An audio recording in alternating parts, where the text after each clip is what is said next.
What is the oldest trick in the book that you've fallen for? Sharon Horne-Ellstrom here, and our idiom, our expression that I shared today in Supersize Your Business was the oldest trick in the book. We'll talk about that in a minute. Welcome to day 1,237 of What's She Up To Now. Documenting my journey as I transitioned from the brick and mortar business to the online business, decided I would share my journey in a daily video, primarily because my vision has gone from bad to worse, from almost non-existent to even more almost non-existent. So instead of writing and filling up journals like I normally do and documenting my journey that way, as well as in a blog, typing and all that became a bigger challenge for me than hopping on the camera and just talking.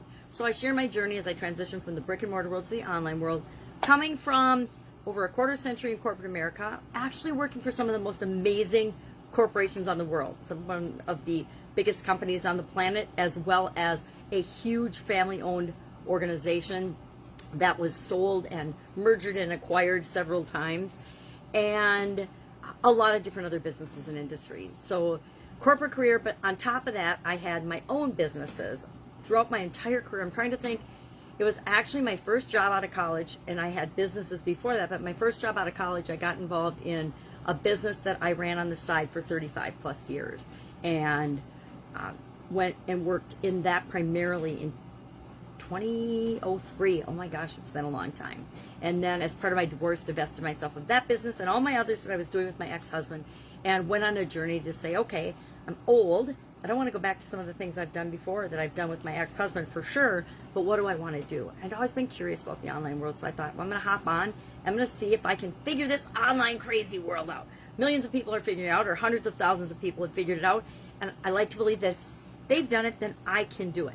Now, obviously, I've not had a straight line trajectory to the stars like we're convinced that we're going to have whenever we undertake a new endeavor, but that's not reality, is it? It's I love this. I like this oldest trick in the book. I wanted cards, but it's papers falling on me. I love some of the filters that there are available nowadays for making our videos and for Facebook Live. I am clearly a do what you can with what you've got right now kind of person.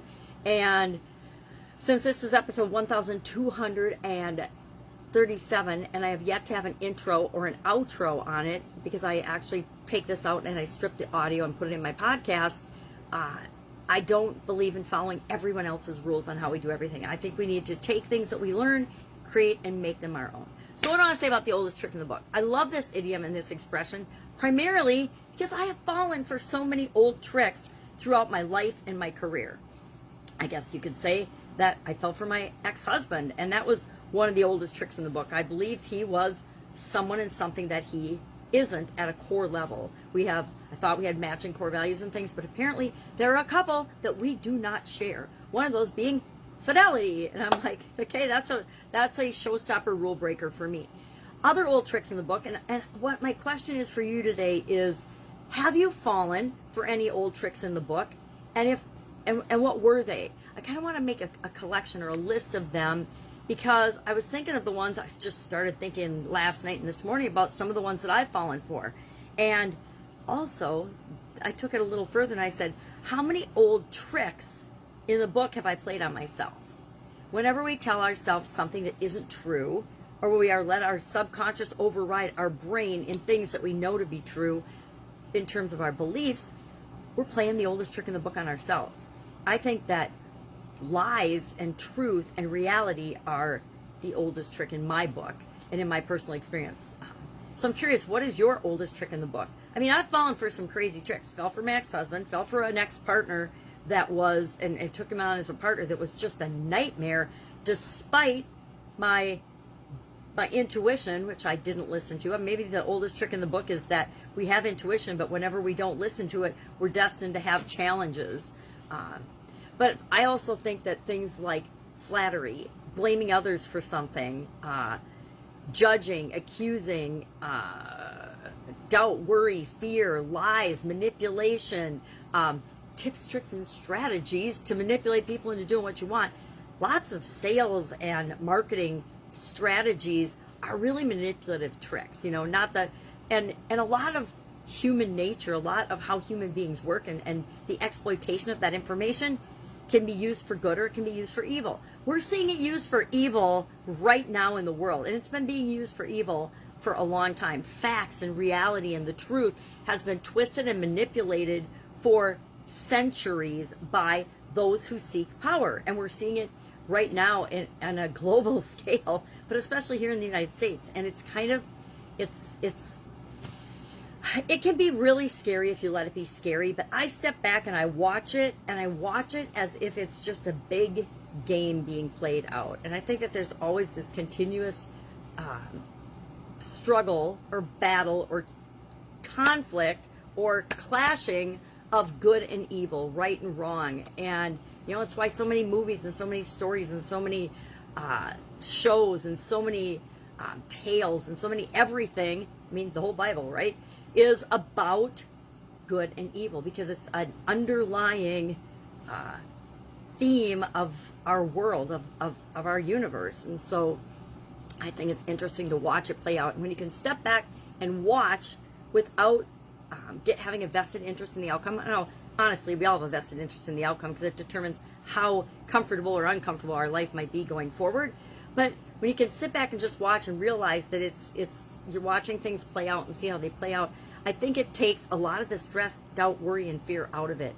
I can honestly say I am not worried or stressed out about what's going on in the world.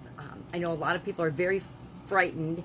Even people in my own family and people I work with every day are very frightened by the whole COVID pandemic thing, by what's going on in politics and religion and the world order and the world peace and things. And I'm not scared of that. I guess, you want to say que sera, sera, whatever will be, will be. However, I'm not afraid of it because I know that I will choose my reaction and my response based on what's right for me, no matter what the situation is, no matter what's going on in the world.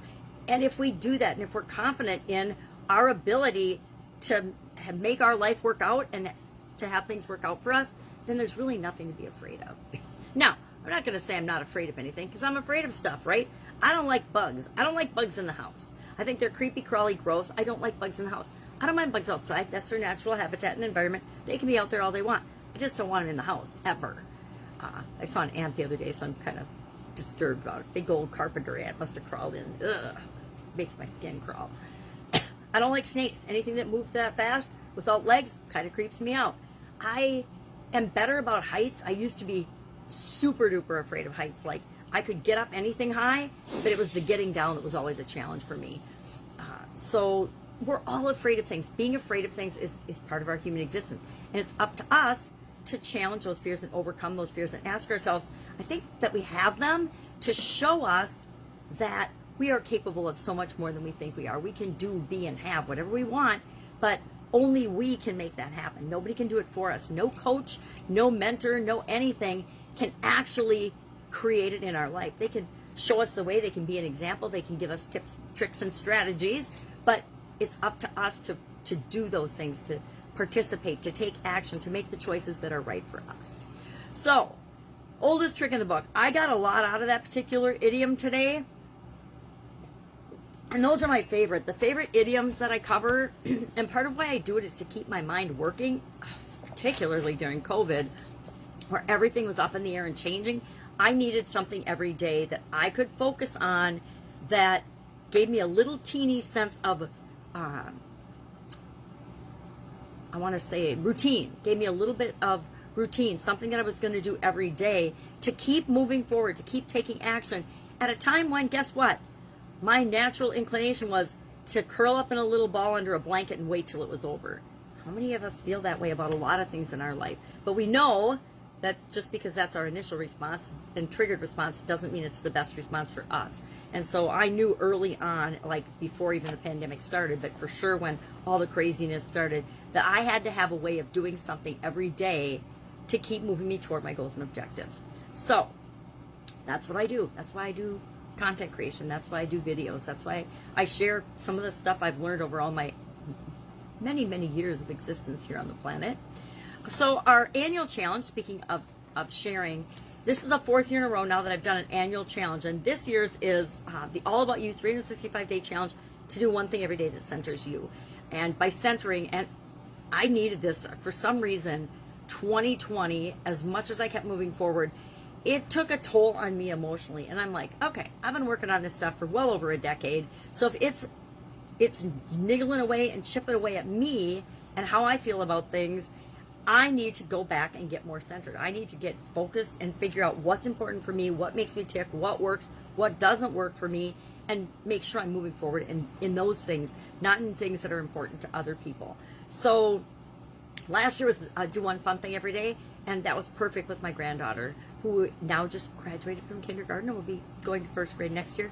I've got her this summer, and she's hanging out with me this summer, but this week she is in swimming lessons and summer school. So she is a busy little girl, a very tired little girl, and busy when I see her, and I don't get to see her too much this week and next week because of her busy activity. But then we have got piles and piles, literally. Her dad bought piles of projects for us to do this summer. We're going to have a blast. We already started making a unicorn dream catcher, which is beautiful. Now, keep in mind, I am visually challenged. So some of these projects, I'm like, yeah, great grandma's going to have to help you with that. Great spirit grandma Betsy's going to have to help you with that, because some things, she wants to do these sewing projects, and I'm like, not sewing these days. I like my fingers, and I don't want any extra holes in them. So our challenge today it's a first part of a two-part one for do one thing every day that centers you, is all about answers. And we've spent our entire life getting the answers to things, learning answers. Now, I don't know if you know it or not, but we think in questions. Our brain is always asking questions and thinking in questions. So our thinking is really questioning everything. Maybe that's why some of us are so judgmental. No, I take myself out of that equation. I'm not nearly as judgmental as I used to be, but some of my family still is, which drives me a little crazy. I'm not gonna fib about that. But today was all about what's an answer that you discovered today or you learned today about something maybe that you've been curious about for a long time. I think every day I figure new things out. I'm getting answers to the questions of how the heck do you take care of a 4-month-old after not having a 4-month-old around and actually I took care of my 6-year-old granddaughter when she was a baby, so I can't even complain because I took care of her all day while I was running an Italian food manufacturing business. So I remind myself every day when I get tired and I think it's hard, hey, you did it with a 3-month-old to a 2-year-old when you're running an Italian food manufacturing business, so I think you can handle one little 4-month-old working online by yourself for a couple of weeks. So that's what I remind myself of. So we have the answers. I truly believe that everything we ever want to know, everything we need is inside of us. It's just a matter of finding it, tapping into it, or hooking up with the right people, the right resources, asking the right questions to create whatever it is that we want in our lives.